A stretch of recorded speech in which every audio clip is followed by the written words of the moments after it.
ಇವತ್ತು ತಾವು ಪ್ರತಿಭಟನೆ ಮಾಡ್ತಾ ಇದ್ದೀರಿ, ಇದೇ ಸಂದರ್ಭದಲ್ಲಿ ರಾಜ್ಯ ಸರ್ಕಾರ ಕೂಡ ಪ್ರತಿಭಟನೆ ಮಾಡ್ತಾ ಇದೆ. ನಾವು ಪ್ರತಿಭಟನೆ ಮಾಡ್ತಾ ಇರೋದು ಅಬಕಾರಿ ಇಲಾಖೆಯಲ್ಲಿ ಲೂಟಿ ನಡೀತಾ ಇದೆ.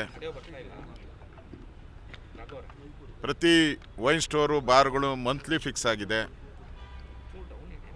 ಇವರು ಗಾಂಧೀಜಿಯವರ ಹೆಸರನ್ನು ಹೇಳ್ತಾರೆ, ನಾವು ಗಾಂಧೀಜಿ ಫಾಲೋಯರ್ಸ್ ಅಂತ. ಇಡೀ ರಾಜ್ಯದಲ್ಲಿ ಇವತ್ತು ಹೊಸದಾಗಿ ಸುಮಾರು 1,500 ಇಂದ 2,000 ಹೊಸ ಲೈಸೆನ್ಸನ್ನು ಕೊಟ್ಟಿದ್ದಾರೆ. ಇದು ಗಾಂಧೀಜಿಯವರಿಗೆ ಇವರು ಕೊಡ್ತಾ ಇರೋ ಗೌರವನ. ಇದು ಒಂದೊಂದು ಲೈಸೆನ್ಸ್ ಕೊಡಬೇಕಾದ್ರೂ 2 ರಿಂದ 2.5 ಕೋಟಿ ಲಂಚ ಇವತ್ತು ರೆಡ್ ಹ್ಯಾಂಡಾಗಿ ಸಿಕ್ಕಾಕ್ಕೊಂಡಿದ್ದಾರೆ. ಅಲ್ಲಿನ ವೈನ್ ಸ್ಟೋರು ಅಸೋಸಿಯೇಷನ್ ಇದೆ. ಈಗ ರಾಹುಲ್ ಗಾಂಧಿಯವರಿಗೂ ಕೂಡ